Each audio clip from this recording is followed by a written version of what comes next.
Қызылорда қаласында алтын бұйымдар дүкенін түгел тонап кетті. Беттерін тұмшалаған қос ұры түнгі уақытта Айтбек сауда үйінің 211 бутегінде орналасқан Абзал Голд дүкенінің күзетшісін талдырып, дүкенге енген. Кәсіби тұрғыда жұмыс жасаған ұрыларды әшкерелеген экспертиза тобынан тілшіміз сұхбат алды. Кәсіпқой ұрылар, профессионалдар жұмыс жасаған, себебі жұмыс жасау барысында ешқандай айғақ қалдырмауға тырысқан. Профессионал деп тұрған себебім жаңағыдай перчаткамен жұмыс істеген, беттерін тұмшалап, есікті де следы взлома дейді ғой, бұзбай кірген, қалай екенін анықтап жатырмыз. Сыртта кіре берісте күзетті, жаңа өзі айтқандағыдай, арқасынан белгісіз затпен ұру арқылы есінен айырған.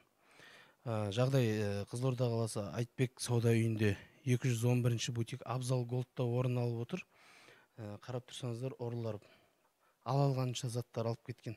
Бейне таспаларды бақылау барысында жаңа екі ұры кадрларын бұқаралық ақпараттар қызметіне жіберетін боламыз. Екі ұры бір масамен алысқан. Ол масаны өлтіру барысында есіктің жоғарғы таңбайшасында өлтірген. Яғни сол масаның арқасында біз қазір олар тауып алып отырмыз. Себебі жаңа өлтірген масалары ұрылардың біреуін шаққан, масаны өлтірген заматта маңдайшаға жұққан қан ДНК-лық зерттеу барысында ұрылардың личностін анықтап берді бізге. Қазір таңда группа задержания кетті сол жаққа қарай. Уже ұсталыпты. Разбираться ететін боламыз. Ұрлық болды, қаншама шығындар келді. Қалай болатынын білмейміз енді.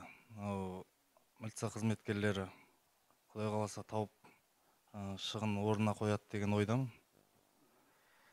Енді ештеңе айтар нем жоқ, білмей жатырмыз не істерімізді. Қазір белгісіз анықтап жатырмыз. Қанша сумма шығатынында.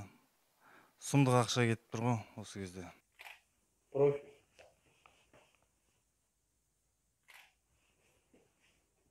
Мен не дейміз енді? Істедік қой, істеуін енді мойнымызбен көтереміз, ал оны алдық. Білдік қой, бәрібір по-любому осы Қызылорданың масасы түбімізге жететін. Қанышер Масаев, Алтынкөл Білезікова, ПТК арнасы.